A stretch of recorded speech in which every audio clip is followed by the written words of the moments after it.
Assalamualaikum warahmatullahi wabarakatuh. Anak-anak, bagaimana kabar kalian hari ini? Semoga anak-anak selalu dalam keadaan sehat dimanapun berada. Sebelum kita mulai belajar, marilah kita berdoa terlebih dahulu. Berdoa mulai. Selesai.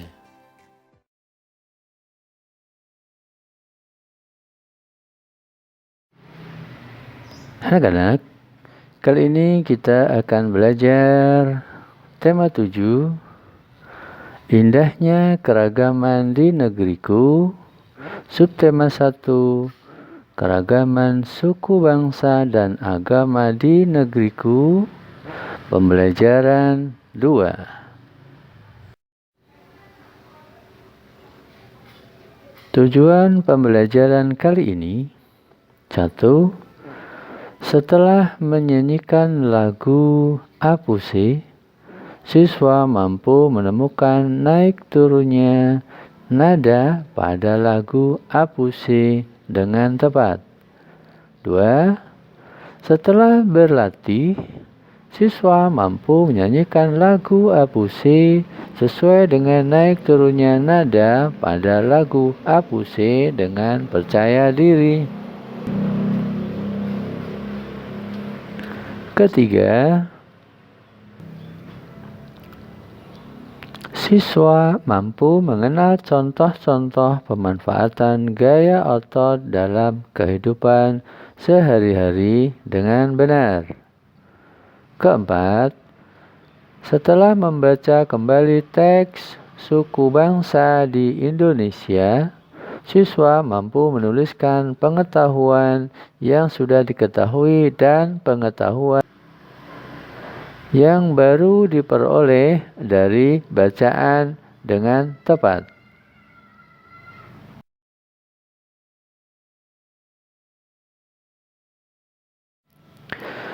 Anak-anak, pada pembelajaran sebelumnya sudah kita bahas bahwasanya Indonesia terdiri atas ribuan suku bangsa yang tersebar di berbagai daerah. Suku bangsa apa saja yang ada di daerahmu? Nah, salah satu suku bangsa di Indonesia adalah suku bangsa Papua. Suku bangsa Papua mayoritas tinggal di Pulau Papua. Ayo mengenal salah satu lagu dari Papua. Salah satu lagu terkenal dari Papua adalah Apuse. Lirik lagu Apuse menceritakan kisah perpisahan seorang anak dengan kakek dan neneknya. Si cucu ini akan merantau ke negeri seberang. Perhatikan notasi lagu Apuse berikut. Nyanyikan lagu ini ya, agar anak-anak lebih mencintai hasil karya seni dari suku lain. Tapi sebelum anak-anak menyanyikan lagu Apuse, coba simak keterangan ini dulu agar anak-anak mempunyai pengalaman yang lebih tentang musik dan nada. Nah, notasi musik. Ya, kita telah pernah mendengar notasi musik ya, tapi mungkin belum begitu paham. Nah, sekarang Pak Guru jelaskan. Notasi musik. Apa itu notasi musik? Notasi musik adalah sistem penulisan karya musik. Nah, kalau di situ ada notasi musik, berarti nanti di situ juga ada cepat, lambat, nada tinggi, rendah, dan seterusnya. Nah, kita lanjutkan. Dalam notasi musik, nada dilambangkan oleh not.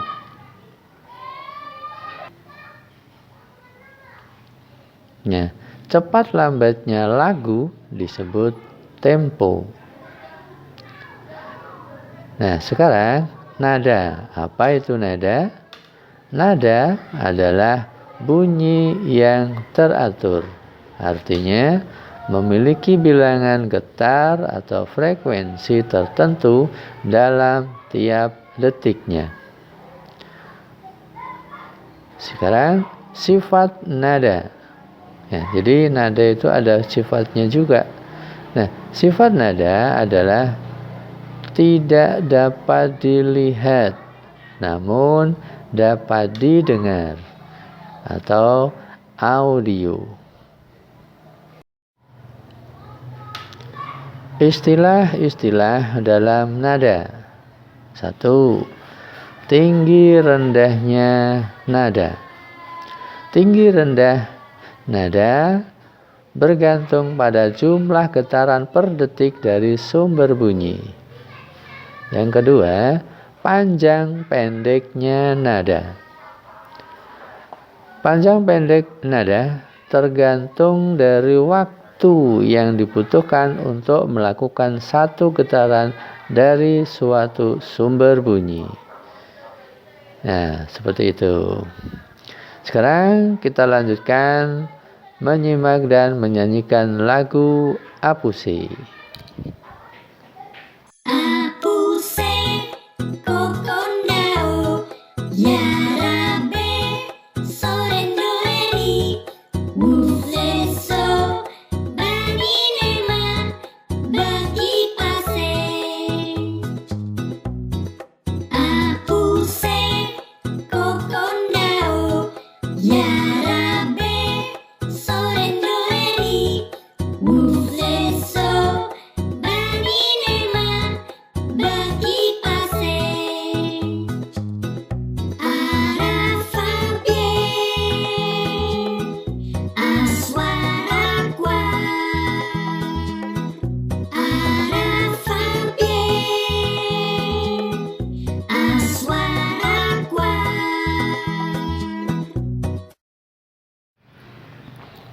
Nah, setelah kalian menyimak dan menyanyikan lagu Apuse tadi, anak-anak tentunya tahu ya pada bagian mana lagu dinyanyikan dengan nada tinggi, lalu pada bagian mana lagu dinyanyikan dengan nada rendah. Nah, tuliskan syair lagu Apuse, lalu berikan tanda sesuai naik turunnya nada pada setiap suku kata lagu tersebut. Berikan tanda dengan menarik garis naik, rata, atau turun.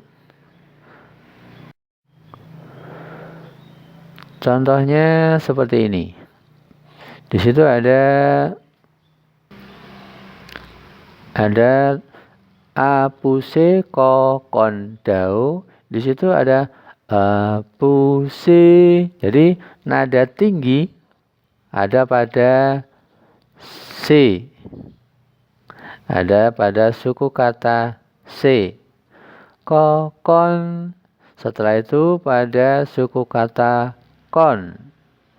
Dau. Nah, yang lain rendah. Jadi yang paling tinggi atau nada yang tinggi berada pada C dan kon.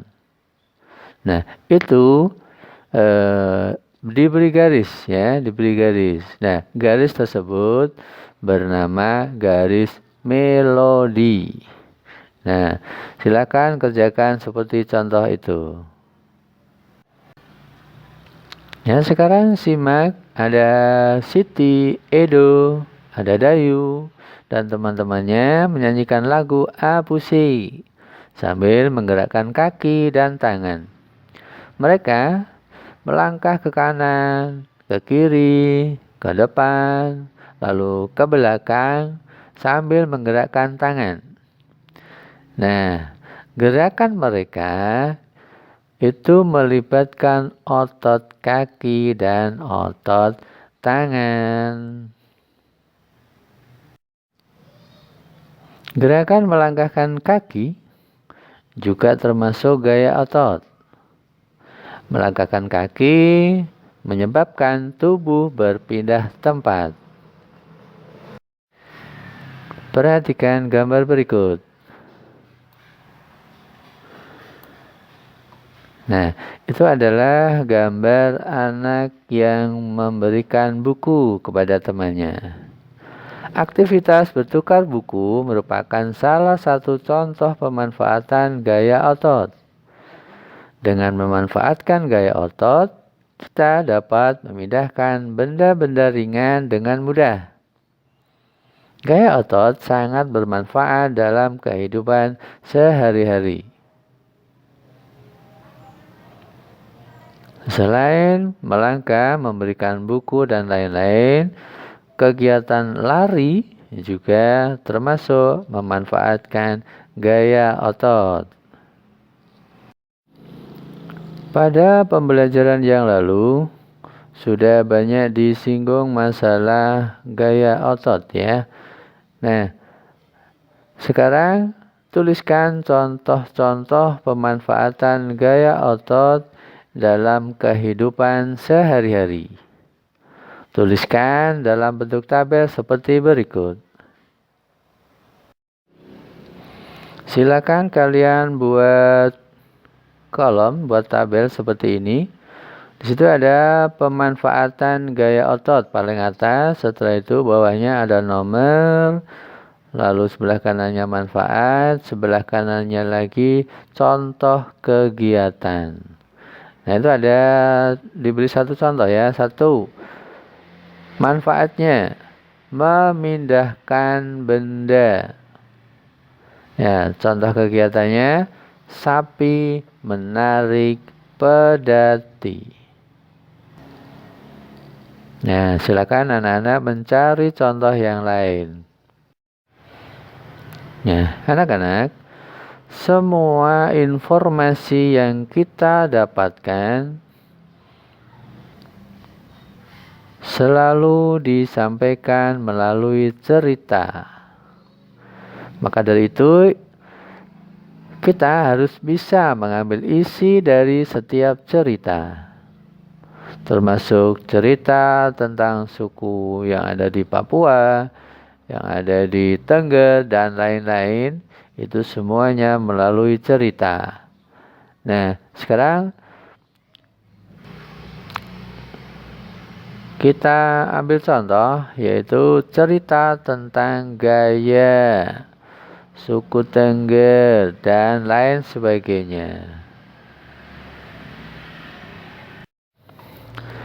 Agar dapat menemukan informasi dari suatu bacaan, ada hal-hal yang harus diperhatikan, yaitu satu, memahami judul teks bacaan untuk mengetahui informasi keseluruhan dari bacaan. Yang kedua, menggali informasi lebih mendalam dengan membaca keseluruhan isi teks bacaan.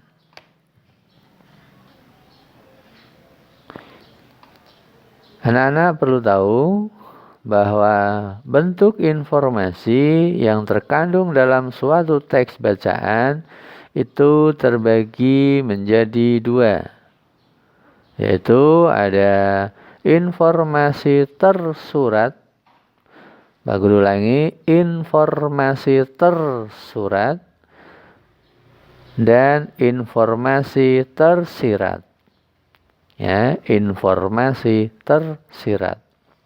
Nah, sekarang informasi tersurat adalah informasi yang secara jelas terdapat dalam teks bacaan tersebut.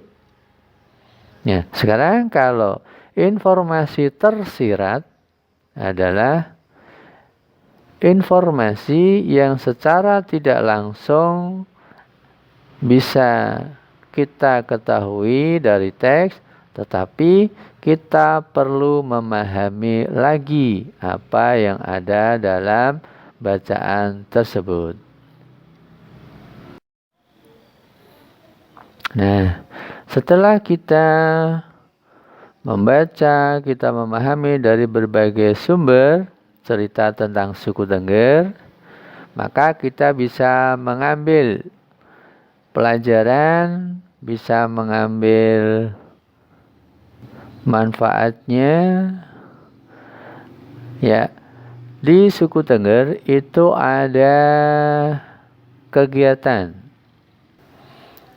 Ada kegiatan yang dilakukan bersama masyarakat banyak,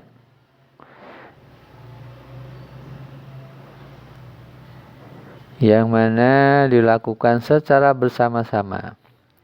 Nah, praktik pada masyarakat Tengger yang saling menghormati untuk memenuhi undangan dari orang lain itu disebut dengan istilah sayan. Jadi kalau ada undangan ke orang lain, untuk memenuhi undangan dari orang lain disebut dengan istilah sayan. Selanjutnya, gentenan. Apa itu gentenan? Gentenan adalah istilah yang biasa dipakai pada saat orang yang membantu tersebut memiliki hajatan atau pekerjaan, maka warga yang tadinya telah dibantu akan bergantian membantu dengan bentuk yang serupa dari apa yang telah ia terima dan ditambah dalam bentuk yang lain lagi.